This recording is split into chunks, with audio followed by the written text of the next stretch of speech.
Saya Assalamualaikum warahmatullahi wabarakatuh. Saya Harian Perdana akan mempresentasikan materi tentang algoritma Naive Bayes. Yang pertama yang kita ketahui yaitu apa itu algoritma Naive Bayes? Algoritma Naive Bayes merupakan sebuah metode klasifikasi menggunakan metode probabilitas dan statistik yang dikemukakan oleh ilmuwan Inggris yang bernama Thomas Bayes.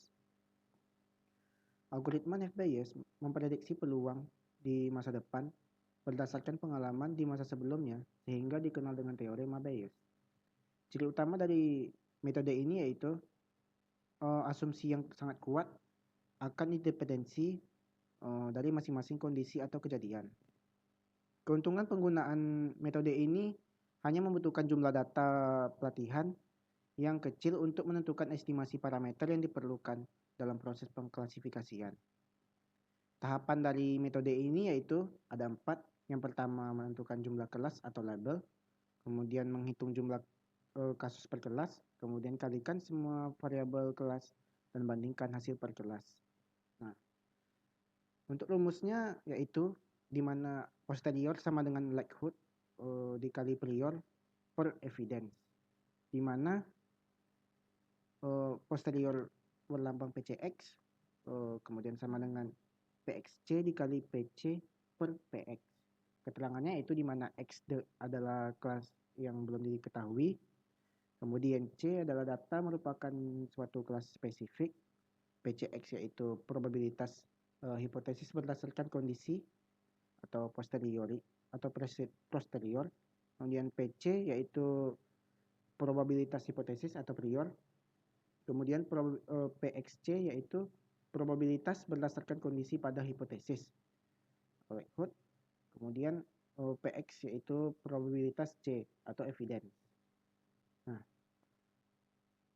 di sini ada contoh dari algoritma Naive Bayes, yaitu tabel di samping adalah prediksi status kelulusan mahasiswa kelas TIF B.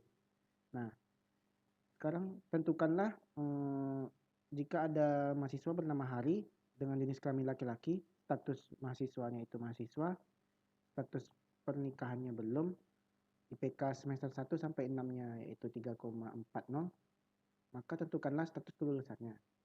Nah, yang pertama yang ditentukan yaitu status kelulusannya ada 2 yaitu tepat dan terlambat. Kita tentukan probabilitasnya di mana jumlah dengan status kelulusan yang tepat ada 8 dan status kelulusan yang terlambat ada 7. Maka probabilitasnya itu untuk yang tepat ada 8/15 dan yang terlambat ada 7/15. Kemudian kita tentukan PXCI-nya ada 4. Yang pertama yaitu jenis kelamin, di mana dengan jenis kelamin laki-laki dengan status kelulusan yang tepat ada 5, kemudian yang terlambat ada 3. Kemudian untuk jenis kelamin perempuan, di mana status yang kelulusannya yang tepat ada 3 dan yang terlambat ada 4. Maka Hari yang berjenis kelamin laki-laki, maka probabilitasnya yaitu dengan jenis kelamin laki-laki dengan status kelulusan yang tepat ada 5/8. Kemudian untuk jenis kelamin laki-laki dengan status kelulusan terlambat ada 3/7. Kemudian yang kedua yaitu dengan status mahasiswa, di mana ada mahasiswa dan bekerja, di mana untuk yang mahasiswa yang tepat ada 5, untuk yang terlambat ada 3, dan untuk yang bekerja yang tepat ada 3 dan yang terlambat ada 4. Maka jika Hari berstatus mahasiswa, maka untuk PXCI-nya yaitu status mahasiswa dengan status kelulusan yang tepat ada 5/8 dan probabilitas untuk status mahasiswa dengan kelulusan terlambat ada 3/7. Kemudian PXCI-nya yaitu untuk status pernikahan, di mana untuk yang udah menikah yang tepat ada 4 dan yang terlambat ada 3. Untuk yang belum, yang tepat ada 4 dan yang terlambat ada 4. Jika Hari berstatus belum menikah, maka untuk status pernikahan belum dengan status kelulusan tepat ada 4/8. Kemudian untuk status pernikahan belum, untuk status kelulusan terlambat ada 4/7. Kemudian ini untuk IPK yang terakhir, di mana Hari memiliki IPK 3,4. Maka yang akan diambil yaitu dari IPK 3,4 dengan status kelulusan tepat ada 1/8, dan untuk IPK 3,4 status kelulusannya terlambat ada 0/7. Maka kita tentukan, kita kalikan antara PXCI dengan PC, yaitu untuk yang pertama kita kalikan dulu semua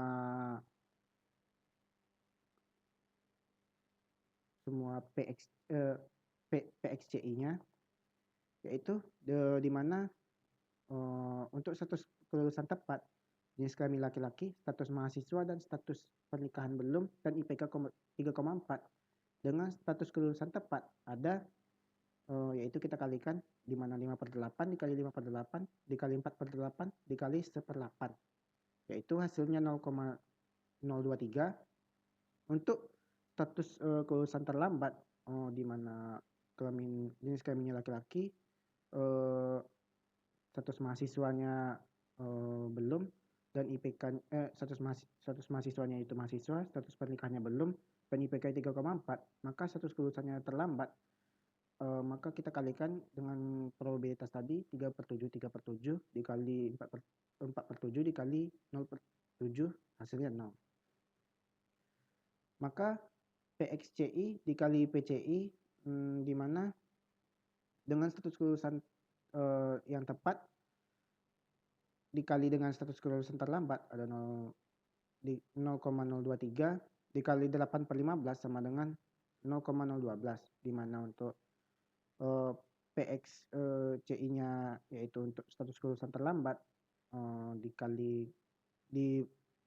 diperkan dengan status kelulusan terlambat, maka 0,014 dikali